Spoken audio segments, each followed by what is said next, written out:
Good morning, people. Well, I didn't expect to be making a video this morning because as I mentioned on Twitter, my dog was knocked over yesterday, and she's very, very poorly, and I've been up most of the night just grabbing an hour here and there of sleep, making sure she's comfortable.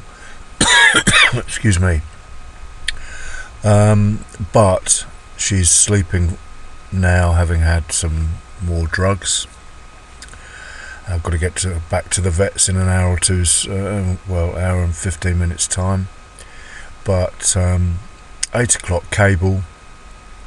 We know we've got the movement that Billy TT always suggests we have.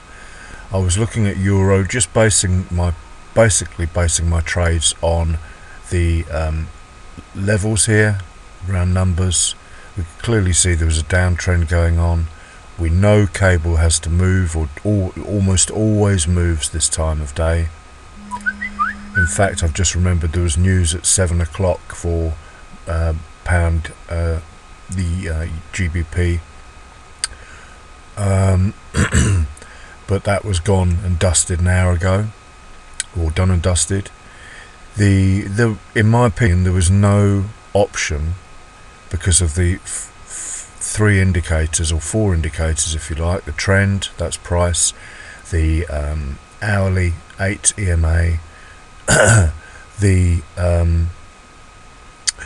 RSI histo alert that we know is becoming more and more and more important in my analysis. It's just phenomenal. And the fact that the dollar was massively strong. The first port of call was the euro, obviously being the weakest, but I've traded cable this time of day so often now that it was a no-brainer really to hit the cable. I could not possibly go long. Even up to the H4, excuse me, that was screaming short. It busted the low there. The H1, again, no way I could consider buying unless I was considering picking bottoms, which I don't do, or selling tops, which I don't do. I'm a trend trader, remember. So it's just a question of following what the charts were telling me. We'd also confirmed down, low, high, high, low, high, high. You can just see it behind there. High, low, lower, high, lower, low. We broke two levels or three, in fact maybe four levels of five, in fact, all of this, levels of support, and closed below them. We might even have closed below that one. This would all have become clear if I had done my horizontal lines, which is why they're so important. But I've been doing this for 30, 40, maybe even 50,000 hours now, so I'm on top of it. There were lots of other setups during the night, based on the daily charts, but I won't go into them. They're easy if you look on my video a couple of days ago, or my tweet rather, about gold and sorry, I'm a little bit all over the place. I'm tired as anything. But these two I took two trades actually on this, because I was so happy with the way the setup was looking to sell.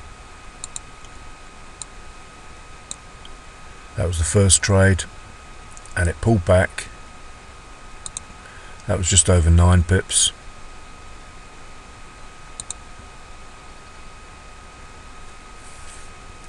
And then when it pulled back, this lot here, I hit it again. So I had one winner,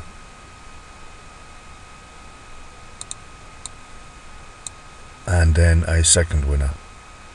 So and I could have got another. That was just over 5 pips, the second trade. Could have got another trade on that.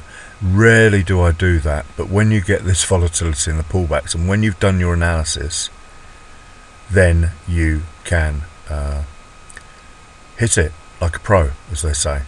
So that's those trades, guys. Sorry if I'm a little bit out of it. I didn't expect to trade this morning, but my dog is fast asleep. It's still very, very touch and go whether she's going to make it. I'm really, really out of sorts. I don't think it's hit me. I'm in shock a little bit. So anyway, I've got to fill the time somehow. So why not just do what I do, like a machine. Trade, price action. Have a great weekend, guys. Thank you for watching, and keep your fingers crossed for my dog, please.